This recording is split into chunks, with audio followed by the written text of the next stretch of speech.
Hey everyone, my name is Angela Lynn. And I'm Jesse Lynn, and welcome back to another episode of But Where Are You Really From? Happy 2024, y'all. We are officially in Ooh. the new year. And as of today, when you are listening, it is like full on Lunar New Year, Chinese New Year season. So, yay for that. We're not talking about Lunar New Year stuff for this episode, but we did want to just acknowledge it's the day that this episode's falling on. And let's all just tune into the energy of Year of the Dragon, because dragon in Chinese zodiac has a lot of good stuff associated with it. Fun fact, the dragon is the only mythical creature that is part of the Chinese zodiac. Like the rest of the animals are like normal animals, you know? So it's a little more special. And I feel like dragon is like very associated in general with Chinese culture, kind of the upper echelon of the culture, meaning like the best of everything. So we found that the dragon energy is supposed to symbolize things like power,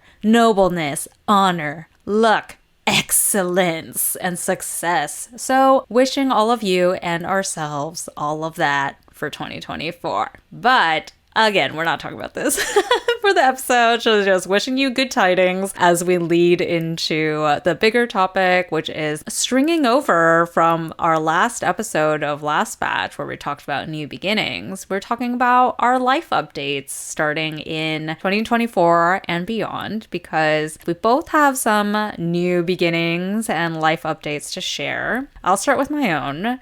If you've been following the podcast for the last however long, you know that I've been homeless, aka nomadic, for the last several years, and I was living in Asia for a lot of last year, specifically in Japan a lot of that time. We even bought a house, if you followed that. And so our big life update is that, not as nebulously as before, we are definitively decided that we're going to move to Japan in the next two-ish years.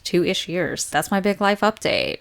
Yeah, I think our life updates are full of this dragon energy. Some of these are power moves. They require some luck and talent to pull off excellently. So my big life update is that after 4 years of dating my boyfriend John, we are finally closing a new chapter, or opening a new chapter on our lives, and he is going to be moving in with me, I believe, in February of this year. So by the time you guys are listening to this, he should be moved in with me. You're so tentative about the entire way you're describing this. Even like, I think February? January 9th is where we're currently recording this. You're listening to this in February 9th, so you can hold Jesse accountable when you're listening to this. Oh, there will be more. There will be more to say. But yes, tell us first about the background behind why you finally decided to make the jump to Asia for good. Yeah, I mean, if you have heard my rants on this show the last few episodes, I talk a lot about why I feel like Asia is just better in a lot of ways in terms of quality of life, and specifically Japan, because we spent so much time there and we love it so much. But I think what really sealed it was when we initially first came back, it was just like immediately highlighted all the things that are different between Japan and US, specifically things that are like inferior. And mostly it all comes down to quality of life. So it's things like we have to drive everywhere here. Everything costs like $1 gazillion here, plus the quality doesn't match up with what we would similarly get in Japan.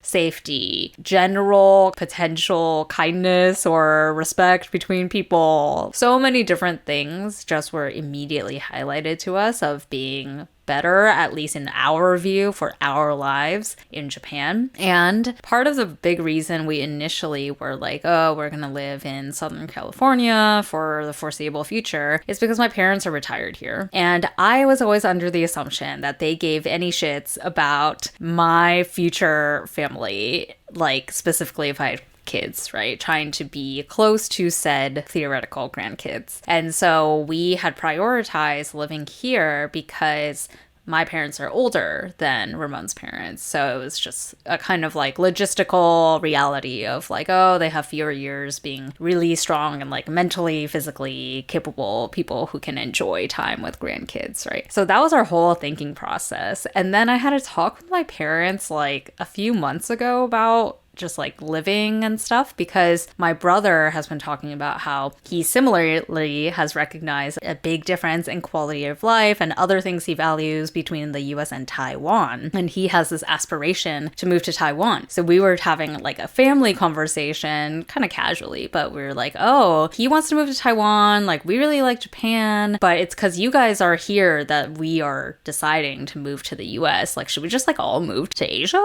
You know, because my parents already spend half the year in Taiwan. And my mom essentially was like, I don't care where you live. And I was like, excuse me, don't you want to be close to your grandkids, all that kind of stuff, right? Because I have a lot of friends now with kids, and the grandparents are like the most obsessed with any kid that comes out. And my mom was like, no, I don't care. Like, you can live wherever you want. It makes no difference to me. And that was just like, honestly, a slap in my face, because I was like, so why am I making my whole like life choice around you guys when you are straight up telling me to my face you don't care where I live or where your grandchildren will be? And so basically what we're doing, like, instead of just moving right now, which is something we could do, I'm kind of giving her the benefit of the doubt that even though she says this, she does not mean it, and she will regret it if she doesn't get at least some time where she has like unbridled access to close time with my future children, whatever. And so we're making it the 2-year mark so that it feels like there's like some real time together, but we're not like hanging our whole futures on her and them, especially since they explicitly told us we don't care. So yeah, that's a big one. It almost feels kind of like a trap, you know? It's like something someone says where you're like, where do you want to go for brunch? I don't care. But they really want to go to this specific place, and they're just like waiting for you to point it out and take them there. Oh my gosh, it feels like such a trap. But I kind of agree. Like, I can see your mom saying that, but I can also see both your parents changing their minds about that decision once they actually see a grandchild. But I also kind of feel like it does make sense if most of you guys are going to be in Asia for most of the year. Yeah. So, I mean, that's why we decided like now's the time for Japan. How about you guys? I think that the timing has always been a little bit off because my relationship started basically pretty close to my last relationship ending. So a lot of our time together at the very beginning was just kind of like we were together, but I was also like, I don't know if I want to like move this anywhere. And also through the pandemic, I live by myself. So I've gotten really comfortable living by myself. I have my own little routines, my rituals, whether it's just like meditation, my whole partying journey, like everything I've been doing for the last couple of years, I feel like has made me realize how much I value like time by myself. And of course, like I love time with other people and I love spending time with John, but like private time is really important to me. Like I love just being able to sit down and play video games or hang out with my cat or watch TV, just time alone to do whatever I want without having to consider anyone else's feelings. So it's really nice to have that kind of like freedom and openness, but I think we've gotten to a place in our relationship where we're like, I think we need to move it a little bit further. Both of us, I think, envision moving in together at some point. So we were kind of like batting around dates for a while. It never really worked for one reason or another, whether it was like John was going through school timing and then he had like career stuff coming out of school. But now like all of the major things have kind of settled down a bit, and I'm not really pursuing anything that would take up a lot of my personal time as well. So I was like, let's just go for it. We're never gonna know until we actually do it. And for a while, I wanted to kind of like couch my way into it, like slowly roll into it. But I think John was more like, let's just like hard crash into it. So we just need to give it a shot. Well, congrats and also good luck. Dragon luck. Yeah, a lot of dragon luck. You probably noticed me saying like shoulda, allegedly, we're gonna. It's just my way of managing my own expectations if something doesn't happen. But it is what we discussed, like we're gonna do it in February. And I'm saying it that way both because I feel like there's procrastination on both sides to get shit done, right? It's not easy moving a person into a space that someone else is already like well established in, but I don't want him to feel like he's moving into my space. I want him to feel like at some point it's like a shared space that we create together. Well, that's nice and very considerate of you. Yes. Hey listeners, wondering how you can support us? The biggest way is by increasing our visibility by following us on Instagram at Where Are You From Pod, on TikTok at But Where Are You Really From, subscribing to our YouTube channel under But Where Are You Really From Podcast, rating and reviewing us on Apple Podcasts, and telling your friends. The more people we can get to listen to the show, the more we can continue spotlighting different perspectives and stories. And if you feel so inclined, we're also accepting donations at buymeacoffee.com/whereareyouFrom. Thanks, y'all. So tell me more about what you're excited for Japan, or like what you've been doing around a potential move there. What I've been doing that's been taking up all my time, but in like a good way, is I've been focusing so much on getting as good at Japanese as I can possibly get. End goal being fluent, but that's a very lofty goal. So I have been like seriously studying Japanese for a little over a year, somewhere close to like 14 months-ish. I don't count any of the time when I was doing Duolingo as actually learning Japanese. Like, I'm sorry, any of you who are just like playing on Duolingo for any language, you are not really learning that language.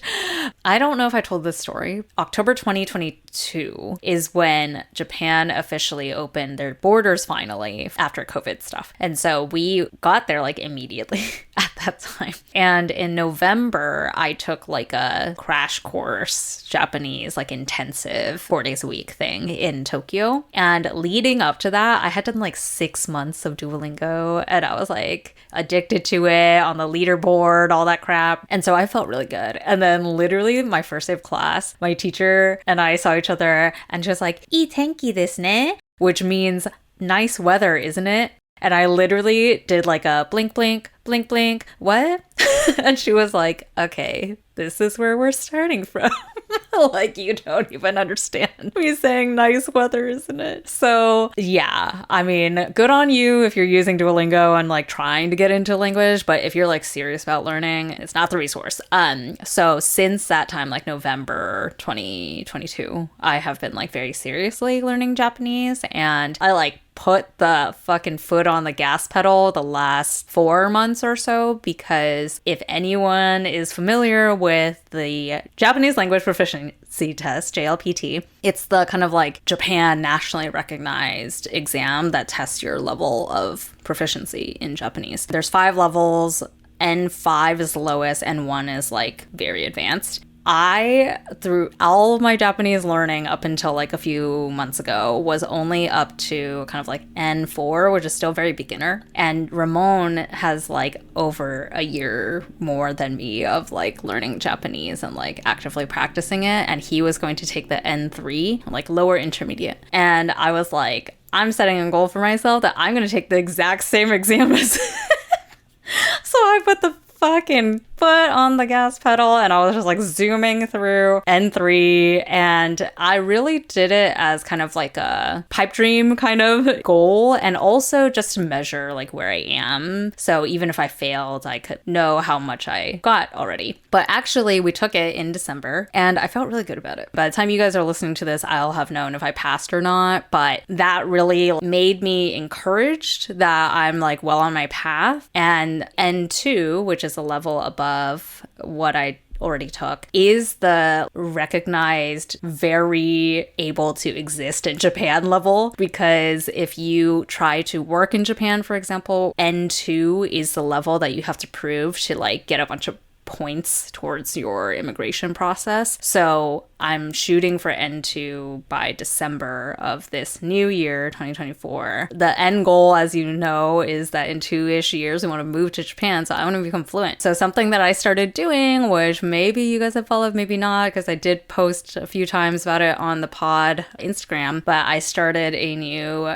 TikTok, Instagram account that it's just dedicated to like everything related to my Japanese language learning and like my journey towards moving to Japan stuff. So if you are interested in that, the account on Instagram is AngelaInJapan_, and on TikTok is Angela.in.Japan. So follow me there, y'all. Yay. Yeah, preparations for John to move it. To be honest, I think we're both procrastinating quite a bit. I haven't really prepared anything. I don't know necessarily how his living style is in terms of things accumulation. He claims that he doesn't have a lot of things, but we shall see when he moves in. I don't know if you guys know this from just the various blank backgrounds that I film it from, but I live a very like sparse lifestyle, I kind of say. Like I don't have a lot of stuff, and I don't like having a lot of stuff, and having a lot of clutter or like things in the closet like stress me out. So part of the things that I am slowly preparing for is thinking about what things I have to get rid of when John moves in, because I don't really want to buy